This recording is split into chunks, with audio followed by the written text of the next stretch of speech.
अनावश्यक धरना आदि देकर वातावरण खराब करने का काम कर रहे हैं। इसमें सरकार कुछ नहीं कर सकती।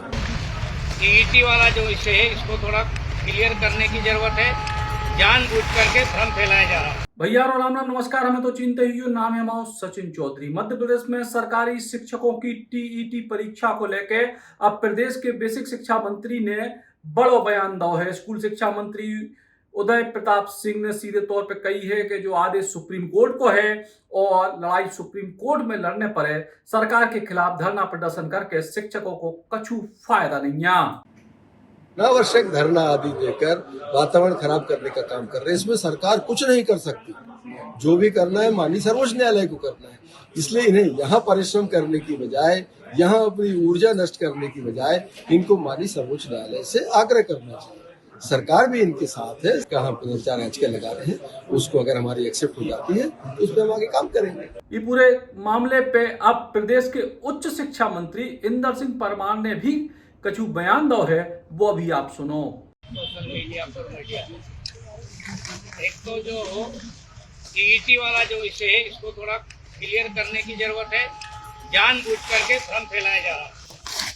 पश्चिम बंगाल में गलत तरीके से नियुक्ति हुई थी, बगैर पात्रता परीक्षा लिए वहाँ नियुक्ति हुई थी। उसके आधार पर सुप्रीम कोर्ट ने पूरे देश भर के लिए गाइडलाइन तय की है। उस गाइडलाइन के आधार पर ही मध्य प्रदेश के स्कूल शिक्षा विभाग ने जिन लोगों ने टीईटी परीक्षा देकर के पास नहीं हुए और डायरेक्ट जिनकी नौकरी लगी है, जिनका अध्यापक संवर्ग से सभी का संबंध नहीं है, जो 2005 के पहले के हैं, मेरे ख्याल से उसमें से कुछ लोग ऐसे होंगे जो मध्य प्रदेश में पात्रता परीक्षा पास नहीं की होगी। बाकी उसके बाद के सब लोगों ने पात्रता परीक्षा पास की है। उन पर कोई ये नियम लागू नहीं हो रहा है। वहाँ के अध्यापक लोग सुप्रीम कोर्ट में पुनर्विचार के लिए गए हैं। उसके फैसले के इंतजार है, क्योंकि सुप्रीम कोर्ट का निर्देश था कि आप निर्देश जारी करिए। इसलिए उन्होंने नीतिगत रूप से जो निर्देश, कोर्ट के आदेश का पालन करना चाहिए, उस रूप में निर्देश जारी करा है।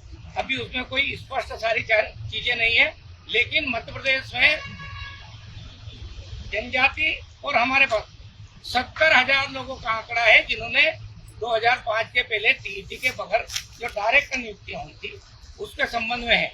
सुप्रीम कोर्ट की गाइडलाइन उच्च शिक्षा विभाग को भी है। उच्च शिक्षा विभाग को भी सब क्षेत्र में उन्होंने गाइडलाइन दी है। तो सुप्रीम कोर्ट सीधा एक प्रकार का सुपरविजन का काम शिक्षा के क्षेत्र में सुधार की दृष्टि से कुछ काम कर रहे हैं। इसलिए इस विषय को सबको गोलमोल करके नहीं देखना चाहिए कि सारे सब लोग इसमें इन्वॉल्व हो रहे हैं। सबके लिए आप सब लोग जो परीक्षा देते थे, जो व्यापम होती थी, अभी कर्मचारी चयन बोर्ड के द्वारा जो परीक्षा हो रही है वही पात्रता परीक्षा है, वही टीईटी है। अलग से उनको देने की जरूरत नहीं है। जो लोग 2005 के पहले जो जनपदों से और जिला पंचायतों से जो नियुक्ति हुई थी, वो आंकड़ा है, वो पूरे मध्य प्रदेश में केवल 70,000 है। केवल कितना है? 70,000 है, जिसमें जनजाति क्षेत्र के भी है, हमारे भी है। वो सारा काम है। इसलिए इसको एक तो क्लियर करना चाहिए। मध्य प्रदेश सरकार का इसमें कोई रोल नहीं है। सुप्रीम कोर्ट ने एक राज्य का घटनाक्रम था, सुप्रीम कोर्ट ने पूरे देश पर उसको निर्देश जारी कर दिया है और कहा कि इतने दिन में आप इसकी कार्रवाई प्रारंभ करो। इसलिए वो प्रथम जो सूचना पत्र या नोटिस जो या सूचना कहा है कि भाई सब लोगों को टीईटी करनी पड़ेगी, वो गाइडलाइन सुप्रीम कोर्ट के अनुसार की है। हम इंतजार कर रहे हैं कि जो सुप्रीम कोर्ट में जो अध्यापकों ने पुनर्विचार याचिका दायर की है उसका निर्णय क्या हो, उसके अनुसार मध्य प्रदेश सरकार का इस बारे में अपनी तरफ से कोई नीति का महत्व का विषय नहीं है, क्योंकि सुप्रीम कोर्ट की बात सबको माननी पड़ती है। बाकी विषय जो दो आपके हैं मैं स्कूल शिक्षा विभाग को भेज दूंगा। लेकिन मेरा जो एक बार कहना है कि आप लोग जो इसमें कह रहे हैं ये सेवा दी और ये सब, ये जब आप लोगों को संविलियन किया था उस समय बहुत सारी चीज तय हो करके आपके सब संगठनों ने सहमति दी, तभी संविलियन। दरअसल मध्य प्रदेश में सुप्रीम कोर्ट के आदेश के अनुसार अब टीईटी परीक्षा होने हैं। स्कूल शिक्षा विभाग के शिक्षकों की ओर को लेकर शिक्षक बेहद नाराज हैं।